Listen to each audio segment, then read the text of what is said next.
Bagaimana cara beragama yang baik? Subhanallah jamaah. Iya, berkaitan dengan cara beragama yang baik.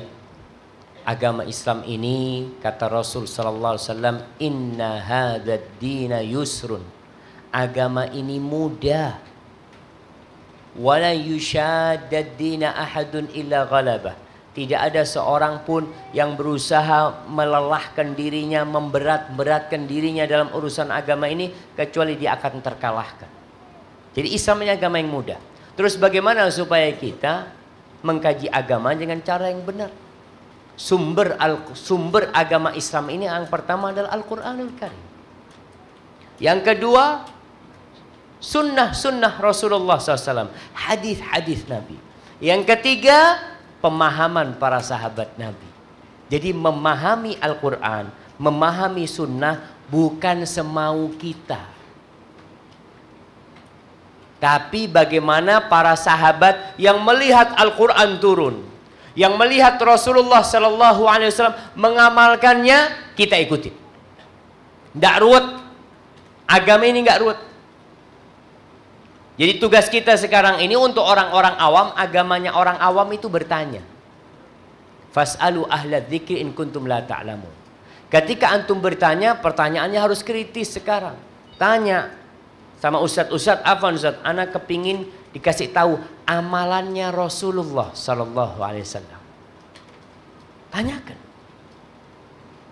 Dengan cara seperti itu mudah beragama, nggak ruwet, nggak pakai filsafat memahami agama ini. Pernahkah para sahabat Nabi belajar filsafat? Nggak ada. Mereka memahami bahwa agama ini adalah la ilaha illallah Muhammad Rasulullah. Dan ketika antum belajar agama, ada tahapan-tahapan. Yang pertama, tolong fahami rukun Islam yang 5. Pelajarin tuh apa makna syahadatain. Asyhadu an la ilaha illallah wa asyhadu anna Muhammad Rasulullah. Kemudian sholat, kemudian zakat, kemudian puasa, kemudian haji. Kemudian belajar lagi, selesai itu naik tingkatannya, belajar rukun iman yang 6.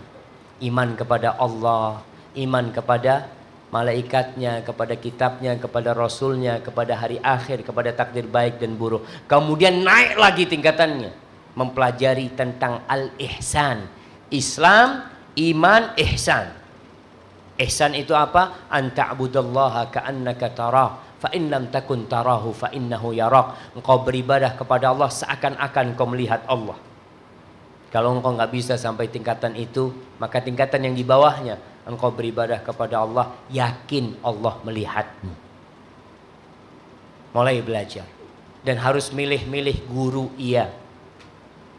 Di negeri kita ini banyak aliran, banyak sekte. Ya kita lihat, ada aliran yang ngebom sana, ngebom sini.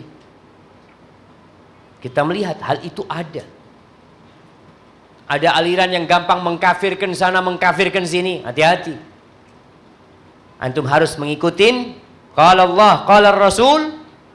Ini firman Allah, ini sabda Nabi, ini pengamalan para sahabat Nabi. Bagaimana mereka para sahabat Nabi mengamalkan Al-Quran dan Sunnah, kita ikutin mereka. Mau ormasnya apa, mau yayasannya apa, yang kita ikutin adalah qala Allah, qala Rasul, dengan pemahaman siapa? Para sahabat Nabi.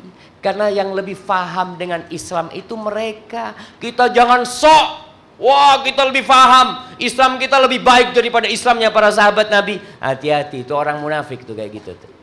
Yang merasa lebih baik Islamnya daripada Islamnya para sahabat Nabi, itu orang-orang munafik. Karena orang munafik pada waktu itu Allah mengatakan wa idza qila lahum aminu kama amanan nas qalu anu'minu kama amanas sufaha. Ketika dikatakan kalian monggo berimanlah, berislamnya seperti Islam dan imannya para sahabat. Manusia yang ada pada waktu itu, para sahabat Nabi. Apa kata orang munafik? Apakah kita mau beriman seperti imannya orang-orang bodoh itu? Orang-orang kolot itu? Hati-hati. Iman yang paling mulia, Islam yang paling baik adalah Islamnya para sahabat Nabi. Karena mereka yang dipilih oleh Allah untuk mendampingi Rasulullah sallallahu alaihi wasallam.